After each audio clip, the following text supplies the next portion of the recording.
John Herschel was there at Cambridge, and he knew these people and had dinner with them all the time. And these were some of the leading lights in the early side of science. And of course, it's obvious from what I've said, but I'll just say it just the other way around. Robert Grant was unusual because he was one of the earliest that I've heard of professional scientists. I mean, we're professional scientists. We get paid to do this, which is really kind of great. And but otherwise, it was, back then, it was landed gentry, it was people of means and clergy people who were basically the scientists of the day. And there was an overlap there at the universities because some of them were getting paid, but they also were expected to be, in this instance, also clergymen, and active clergymen with a flock, you know, that they would tend on Sundays and so forth. So he was, all right, so there was no professional class, really, that was well-peopled, at least in England, of professional scientists, that it was just beginning to start. And as I say, Robert Grant is one of the earliest examples of that I know of. Okay, the next slide, we're finally, all right, so I'm just summarizing this. He knew of transmutation.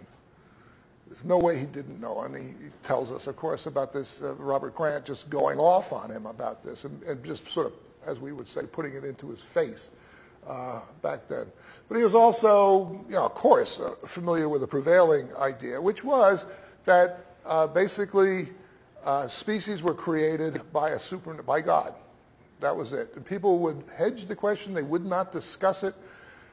It's quite clear now, Martin Rudwick is very good on this, the great geology historian, that the scientists back then, by the 1820s and 1830s in England, certainly in the 1830s, but even in the 1820s, they realized that their job was to find physical causes, secondary causes, natural causes of natural phenomena, no matter how much God might be underlying the system in general.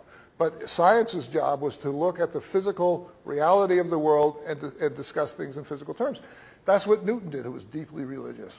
And Newton did not feel that his work was in any way calling into question the existence of God. He was talking about the secondary, what they called the secondary causes.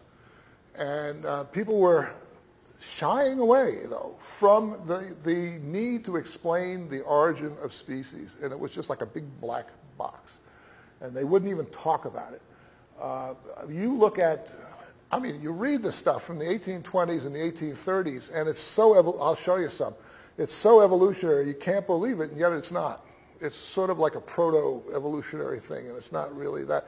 But meanwhile, they had basically figured the whole system out without going the whole way. So he's aware of these two possibilities. And as he says later, and I'll